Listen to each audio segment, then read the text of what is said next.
Hello everybody, this is your Chippewa Valley School Board trustee, Robert Wojtowicz. Well, let's get the first thing off the mind. Everybody's probably wondering, what was the executive session? Well, it wasn't about the Chippewa Valley Sexual Education Advisory Board. So, that there was legal in their way. Anyhow, let's get to that. Now, when Miss Radyko tried to put it on the agenda, you saw how they all reacted. They didn't want to. They didn't want to have open discussion. They didn't want to have anything transparent.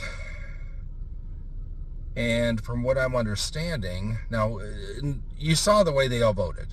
And this is just common with the way they all vote, okay? There's only 2 on the board that want transparency. This is pretty common.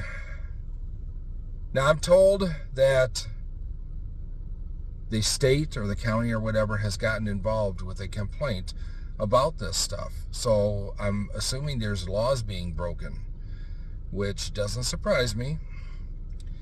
Laws being broken, deceit, things like that. They should have known. The board is supposed to have oversight on these committees, and the board has ignored it for far too long. That's a problem. And now they're just trying to ignore it because they know there could be trouble. That's not a good thing, people. I'm kind of glad that there was a complaint made finally, and hopefully the state comes in and everything gets corrected, because I don't want my name associated with stuff like that. I'm trying to do transparency. I'm trying to keep things legal. I'm trying to get rid of all the junk and all that stuff in this district.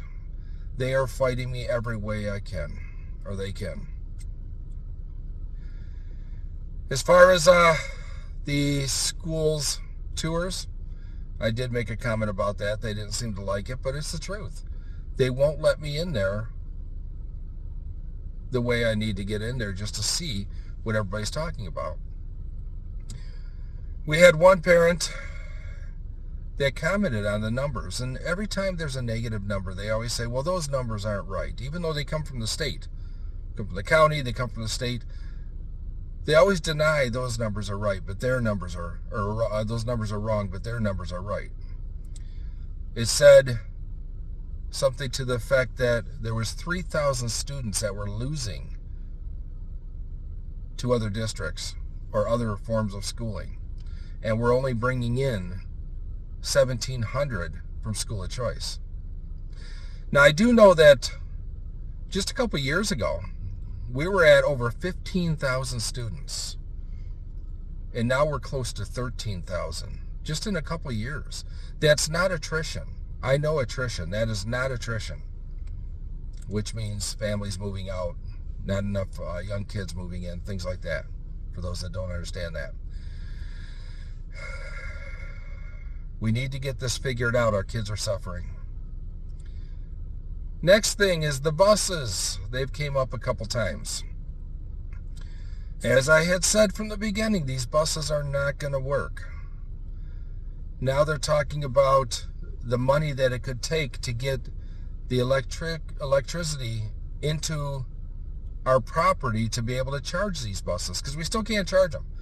They're going to be here, I think they said like a month or two, and we still don't have a way to charge these buses. Not that it matters, because every district that ever had these is having problems with all kinds of things. Charging is one of them. But they're saying it could cost a couple $100,000, roughly up to over $1 million, just to have the electric come in to be able to charge these buses. Now, here's another catch. First of all, when they don't work out, we're ending up, we have to figure out real soon if we're going to purchase more buses, even though we don't have the first 2 yet. We haven't been able to see what they can do, which we already know. Anybody that's done their research, they know that they're not good. More than half the problems with these buses are with charging and running through the winter. I'm told that we get to see what these buses can do through a couple summer months. And then in the fall is when we're going to have to decide if we want to buy more or not. Gee, right before winter hits, right before all the problems hit. But there's a study out there, or not a study, but there's a story out there, I think it's from Chicago, that said a school district bought all these buses, and when winter hit, they weren't powerful enough to run the heat on the bus for the kids. So they were trying to run the buses without the heat, so the kids were freezing on the way to school. Yeah, that's not good for their health, is it? It's not good for their safety. So they ended up parking the buses because they weren't strong enough to handle all this. That's crazy. But yet we're still going to buy more. It's hundreds of thousands of dollars we're going to spend. And that doesn't even get into all the other stuff that the problem. I mean, if you want, look at my other video that I did on electric buses. There are so many problems with these buses, and they just don't work. They're dangerous on top of that. But we're going to get our buses in. We have to decide if we're going to spend another $1 million just to have charging stations for up to 12 buses when we only have 2 coming in. And then we have to decide if we're going to get another 12 or whatever it is, another 10, before they even go through their first winter and get to see how they react to the first winter. Something sounds wrong here. This is not good. This is taxpayer money that is going out the window just to push a electric bus agenda. So anyhow, I think I had mentioned it just to let everybody know that the executive session wasn't dealing in any way with the SEAB or the Chippewa Valley Sexual Education Association Board or whatever. I can't think of the name of it. But that is after the meeting. And now for you that were there, you could see there's only 2 of us trying to stick up for the public. Support us.